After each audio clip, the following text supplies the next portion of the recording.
Good morning, everybody. Shane McCusker here, Intelligent Software. Welcome to today's webinar. Today we're going to be talking about all sorts of interesting things, subject very close to my own heart, which is talking about your business, what's really happening, getting visibility of the world of internal to your organization and external in terms of the marketplace, getting your finger on the pulse and getting clarity of what's going on so you can make better decisions faster and make more money. I'll kick off a little bit about myself. My name is Shane McCusker. I run a company called Intelligent Software. I develop software systems for recruitment agencies, CRM systems, applicant tracking systems. Really, I'm interested in trying to help recruiters recruit more effectively, make more placements, make more money. People pay me a little bit of money for the privilege of it. That's how I make my income. And a lot of today's topics, strangely enough, are related to it, although I say strangely because a lot of the webinars I do tend not to be directly related to my day job, but today's is, and that's good. Hopefully I'll know something more about what I do. Some of the other stuff I get involved in, quite heavily involved in social recruiting. I run a couple of groups on LinkedIn, South African Recruiters Group, South African Jobs Group. Globally, I get a little bit more involved in doing some of the recruitment on conferences. I helped Bill Borman with his True SA South African Recruitment on Conference last year. Next week I'm talking at True Dublin with Johnny Campbell and Bill and a whole mesh of other wonderful people interested in the recruitment industry, social recruiting, social media and all sorts of other stuff. I write a blog, which is Shane's Recruitment Blog, which is really where, if you want to see a recording of any of the webinars I do, good place to go and check it out, intel-sw.com/blog. My website's intel-sw.com. My Twitter handle is @intelligence, spelt with a 1, and that's about me. Anyway, enough about me, not subject. And we're really going to be talking about management information systems. I'm not really. I'm going to be talking about how to get simple clarity as to what's going on in your business in a way that it allows you to make clever, appropriate, timely decisions about what you're going to do to make more money, to make more placements. And I'm trying to boil that down to the essential core of what we're focusing on. It's a relatively simple problem in that it's a simple problem to express in those terms, but it's quite a complicated problem in terms of solving. And I really wanted to try and share some information about what I see as approaches to the problem. I don't know if I've got too many solutions for you today, but I'll do my best. And we wanted to really try and look for ways of working smarter and doing clever stuff. And the reason that I'm interested in it is because information management, what intelligence is all about, is, a lot of people refer to our products as recruitment databases, and a database suggests it's something that stores information, which it absolutely does. But that's not the purpose of it. The purpose of your business isn't to store lots of CVs. The purpose of your business is to make placements. And to make a placement compared to storing a CV, there's a job of work there. So you only store the CVs that you're going to do something with. And a lot of what we are interested in isn't so much about storing information, but doing something with it, doing something smarter. A lot of our customers, it's a real tendency, particularly for a new customer, to want to store all the information they've got. And it's not so much what you store, but it's how you store it. You need to store it in a way that you can use it, or not even store it. You need to be able to access information in a way that you can use it, whether you store it or not, wherever that information may be. Today I'm going to talk a little bit about intelligence, but really small amount, because it doesn't matter. Intelligence isn't that important with regard to today's conversation. What's important is how you manage your business in a way that you get the information you need when you need it. I might mention intelligence in passing because that's the system that I happen to have to explain some of the issues I'm talking about. But it's not intelligence; it's about the system that you have. Okay, now start off something unusual. I'm going to start off with a little poll, and I haven't done this before, so bear with me. Hopefully, we've got a poll now open on your screen. I'm asking a question. It's, do you have a whiteboard in your office? So if just click a button. Ooh, and we'll just see what happens. I've just got this notion that there's a fair number of people with whiteboards. 79% people voted. A few more people vote, please. We're getting up. We're getting close. We're getting close. Anybody not voted on our poll? Okay, now how do I actually show this to you all? Well, I can give you the results. We've got about 90 people who voted. 71% saying that, hold on, can I close my poll? 71% of the people on this webinar have said yes, they have a whiteboard. 29% say no, they don't have a whiteboard. That actually surprises me because I thought it was going to be about 100%. Now, what's going on here? Let me close it down. Can you all see my screen again? Can I just ask this? Oh, hold on a minute now. Another button to press. I told you I hadn't done these polls before. Okay, so 71% say yes, 29% say no. So approximately just over 2/3 of our attendees to this webinar have a whiteboard in their office. Whiteboards are great. Can you all see my screen again? I think you can. If you can't, let me know right now. Okay, I'll assume that you can. Whiteboards are great. Whiteboards are, lots of businesses have them. I thought we were going to get 100% of recruitment agencies have whiteboards because it always seems to be the case. Every recruitment agency I go into has a big whiteboard on the wall which shows stuff. And it gives you big picture information about what's going on in your organization. It might be the placements that are being made. It may be the vacancies you have on board and where they are. It may be key performance indicators. It's about putting up one big picture of what's going on. It's very good in terms of motivating people because, you know, everybody in the office can see who's making placements. Everybody can see who's busy. If you don't have anything up with your name beside it, you can see who's not busy. It's a good way of sharing information. And that's why they're so popular. And a whiteboard is a way to manage information. But there's all sorts of downsides with a whiteboard as far as I can see. I've listed a few of them here. One, it's manual. In other words, it's not automatically going out and getting information. Somebody has to go up and write on the whiteboard. Therefore, it can be out of date. It's not necessarily reflective of what's going on right now. It's quite limited in terms of what information you're displaying. It tends to be historic. It tends to be about what has happened in the past rather than what's going to happen in the future, although not necessarily so. But my biggest gripe about whiteboards is they tend to be uninformative. They tend to present information almost as a pat on the back for those people who have achieved success or achieved something and a sense of where you are, but it doesn't give you any information about where you're going, and it certainly doesn't give you a lot of information about the decisions you have to take to increase sales, increase productivity. So whiteboards are very, very common, but I believe not massively. I want something better than a whiteboard. One of my goal in life is potentially to do away with a whiteboard, to make a whiteboard obsolete within the recruitment industry, because you shouldn't need a whiteboard. You should be able to generate systems that work better than whiteboards.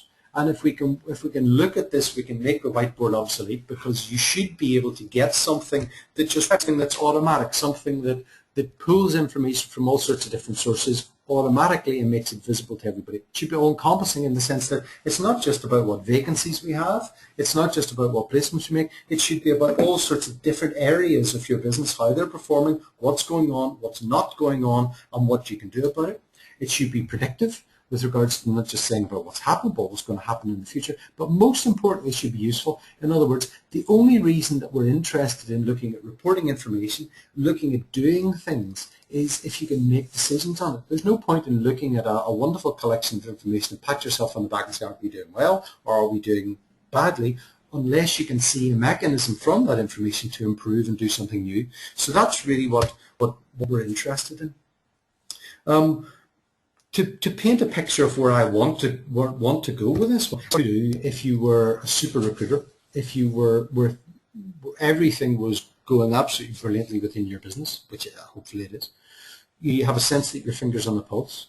A super recruiter knows who to call and when to call them, because they have. It's not because of natural ability, although that helps a lot. It's because they happen to know stuff in a timely manner. They can spot opportunities when opportunities are occurring.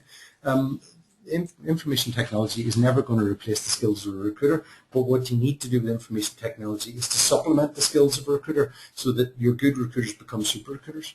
It's about being relaxed and in control. One of the big issues of recruitment, maybe one of the reasons I got out of it as a practicing recruiter, was that it's it's frenetic. There's so much stuff going on. It's so easy to drop the ball in certain areas. You've got so many spinning plates that you have to keep spinning.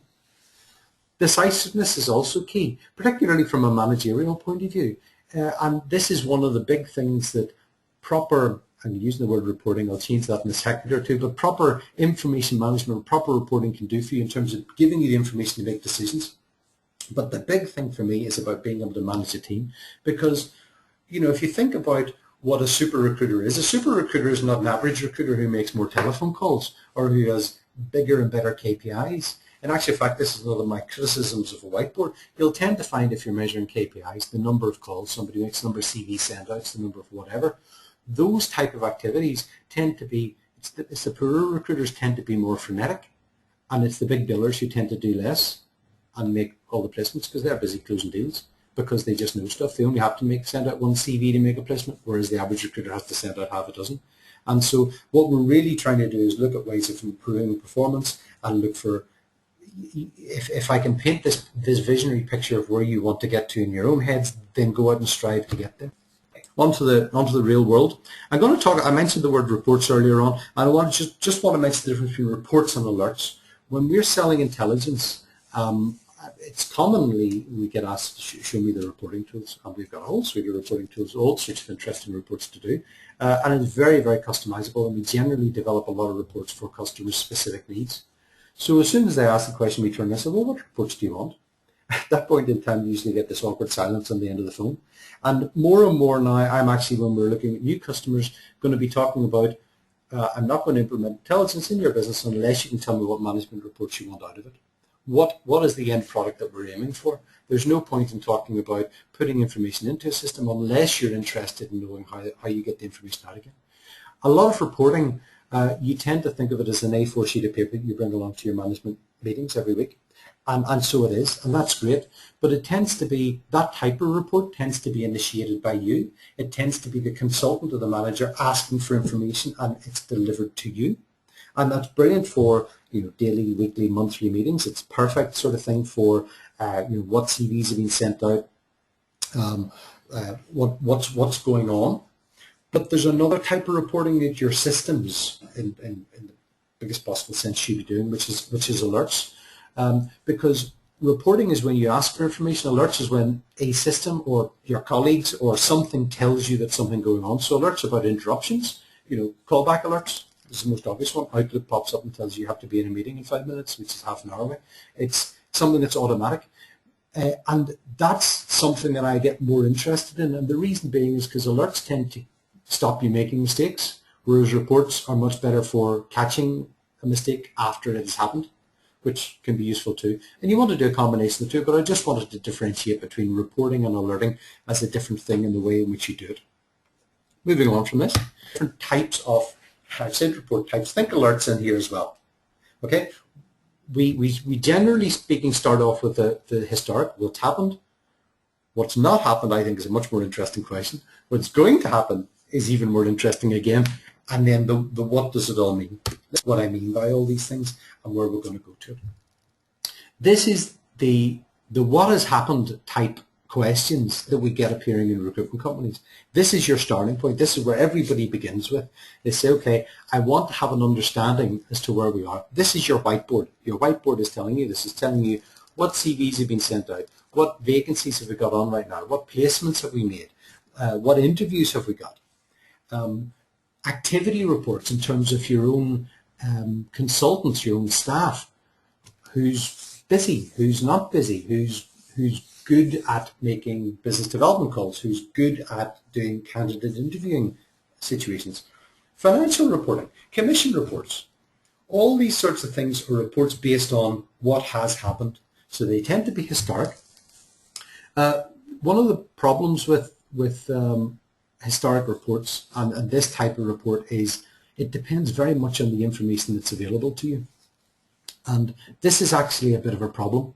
It's one of the reasons that information management is so challenging, is that very often you want to know something that you haven't collected the information for.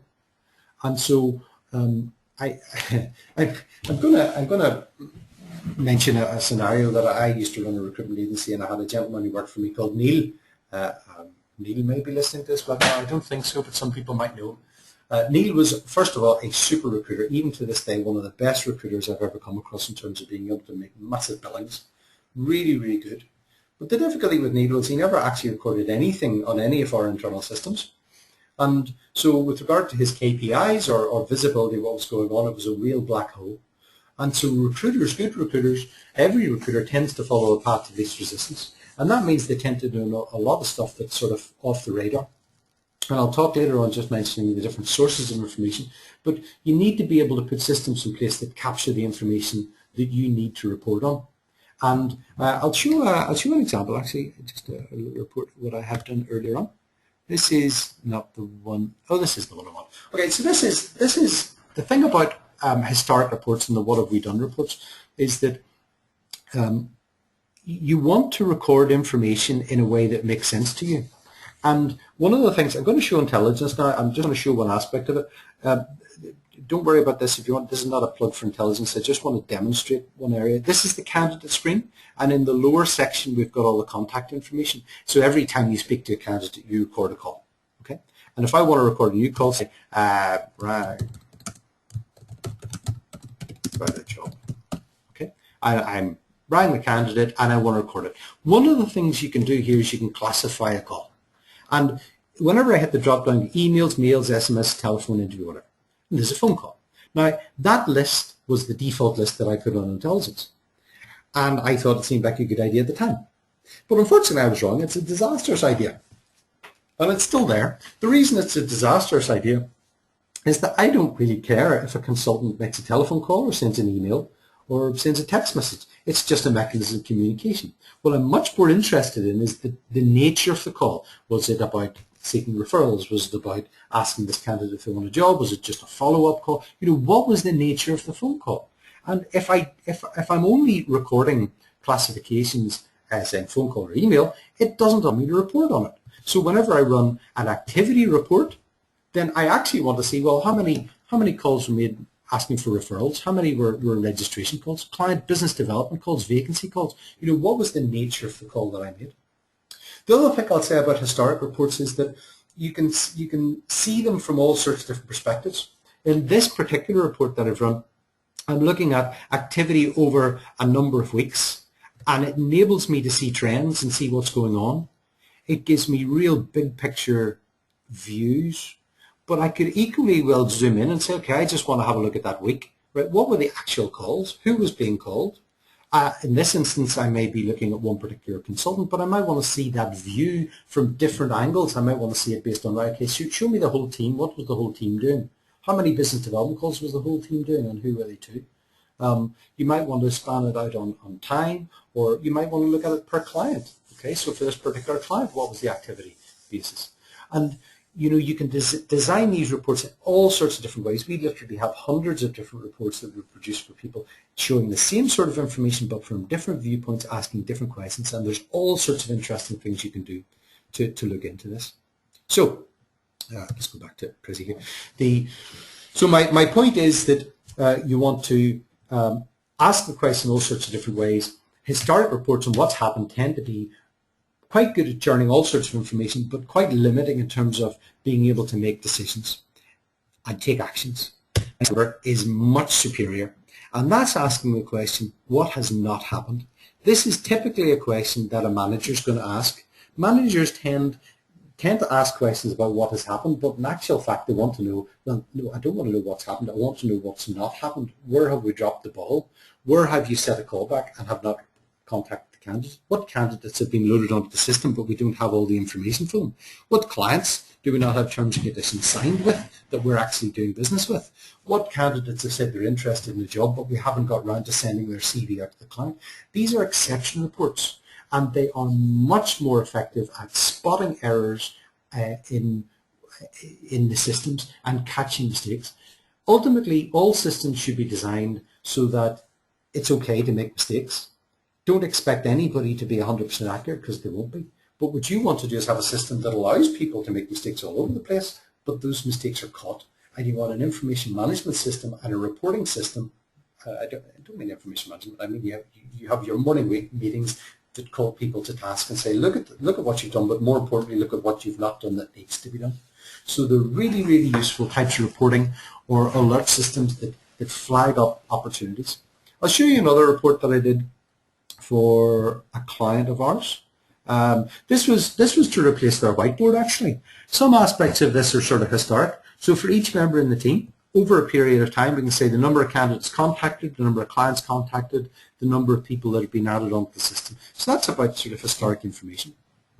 Unclassified candidates was, intelligence has a classification structure, and so it was really just flagging up, these people have loaded on a candidate that hasn't been classified correctly, then hold those people to account and ask them to classify it.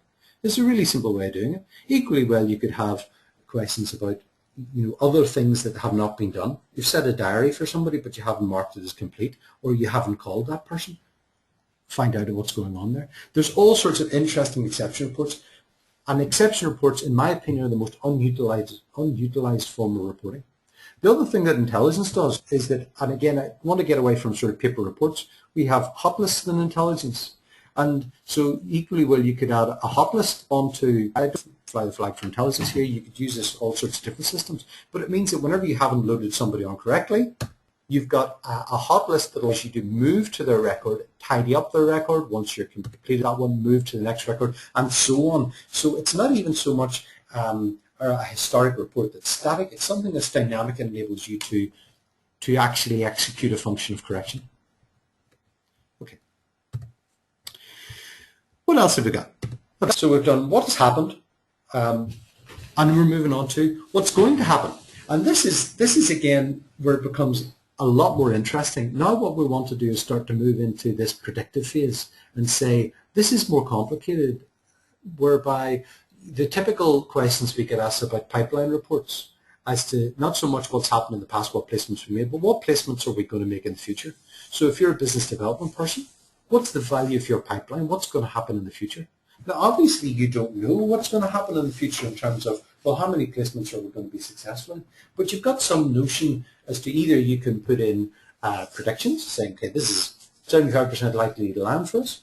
Either the consultant, the member of staff, takes a guess as to what that is, or it could be based on a calculated mechanism. In other words, once you get candidates going for second stage interview, then the probability of placement is X. And you can use that as a multiplier to see what the value of a pipeline is and where this pipeline is. So this is about being a bit more predictive in what you're looking forward to. Some of the other stuff, again, I'll go back to this notion of whenever you want to do predictive stuff, you really have to be clever about asking the questions about what you record. I remember some years ago getting a phone call from a recruitment agency wanting to recruit for me. And I knew the recruitment agency well, although the person had just started working this, they didn't know I knew the recruitment agency well. That's beside the point. I told them that I was looking for a person, but I didn't need them now. I wanted them in 6 months' time. I was looking for a salesperson. That was, we just appointed somebody. We thought we'd take somebody else on in 6 months' time. The person listened. I gave them a full specification of what we're after, saying if anybody comes up on the market, let me know about it.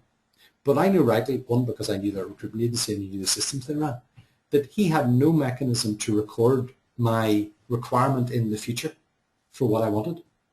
And because he had no way of recording my requirement in the future, if somebody had come in that was the perfect candidate for me, there was no way other than his memory that he would have been able to associate that person as being a potential placement with my company. And so he needed an information management system or any system to enable him to say, well, if somebody who matches this profile arrives in, then we need to think about speculatively pushing them out to intelligence software. And it was a gap between a requirement of his business and the mechanisms within his business had fallen short. A couple of other things that I get really interested in. I mean, this what is going to happen could be quite simple. I mean, we did a birthdays report because one of our clients wanted to send out birthday cards to their candidates, or at least birthday emails to their candidates. All they needed was a report every week. We told them, okay, these are the people you need to contact this week. It was really simple. It just worked effectively for them. It went straight to a mailing list, gave them the email address, they did a bulk email, scheduled it, and away it went. and it was just something automatic that enabled them to do so. It was actually really simple. It didn't need to be anything particularly complicated. Other things, in terms of looking at changes in your marketplace, what's going on.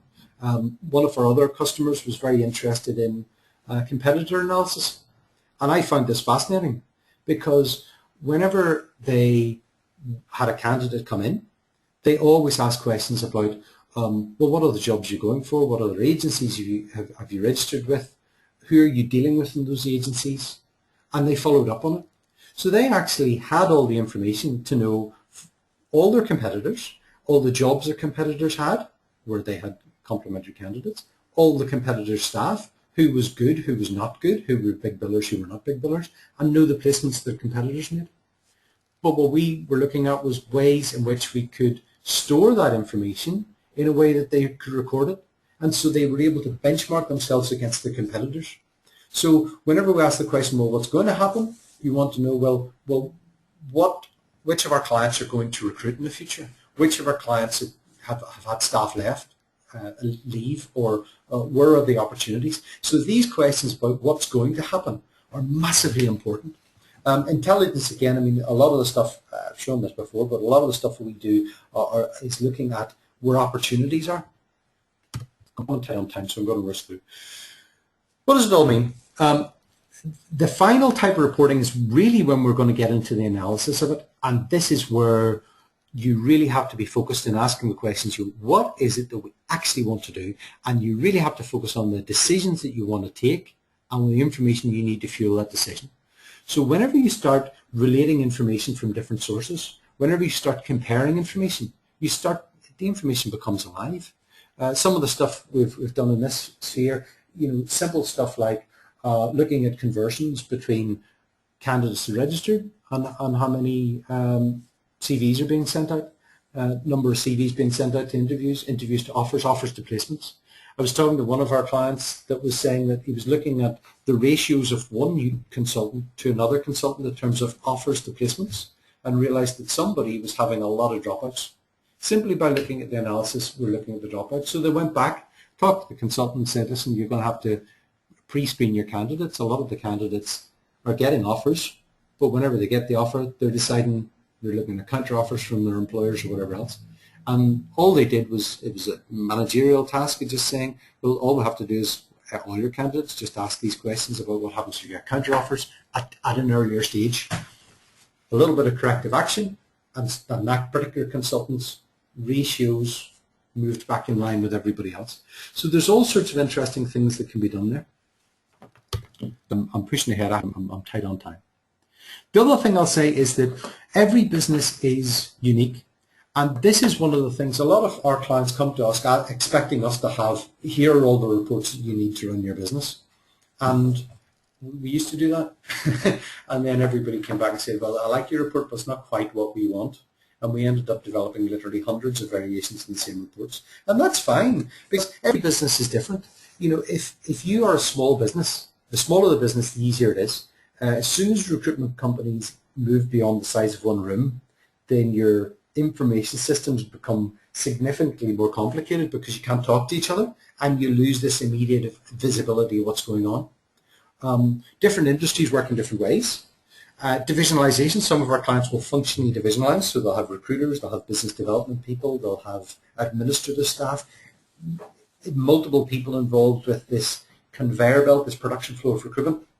Other agencies, it tends to be one person effectively managing their own desk in relative isolation from everybody else. Some companies are very KPI focused, and that's where reporting comes into its own as well.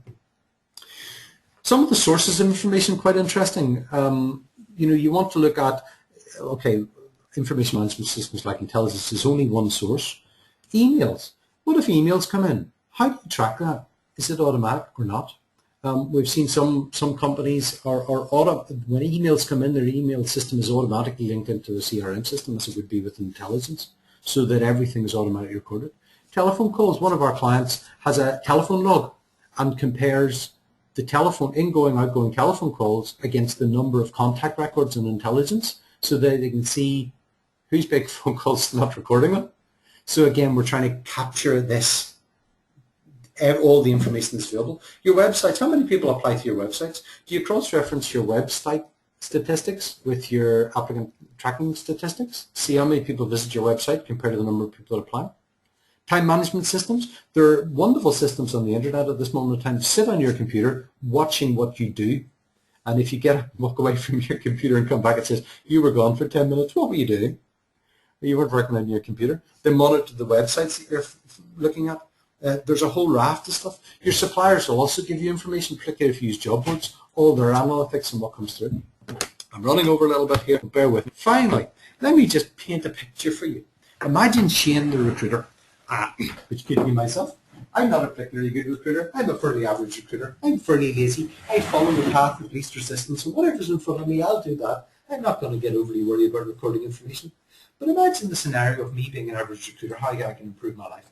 I come in on a Monday morning and I run a call sheet for the week. But what's a call sheet? A call sheet is a piece of intelligence, an analysis of the marketplace. It tells me who to call, when to call. It tells me clients who, well, in intelligence terms, you could run a report that says, show me all the companies, the candidates who registered last week work for that are clients on our database. Gives me a call list. You might cross-reference it to LinkedIn. You might use some of my vacancy search tools that are free on our website, intel-sw.com/search, and it'll tell you anybody who's changed job, who works in a particular discipline, looking at LinkedIn. So you get some clever intelligence to tell you who to call. So I make a few phone calls. Maybe I create a few records. As soon as I create a company that I'm interested in, I want to be alerted automatically to stuff I know about the company. I want to know all my connections in there. I want to know who I can call in there. I want to know the skills, the people that have worked on our database. All that can be automatically delivered to Shane, the lazy recruiter. Say, for example, I send out a few emails, or I call them, or I send them a text message.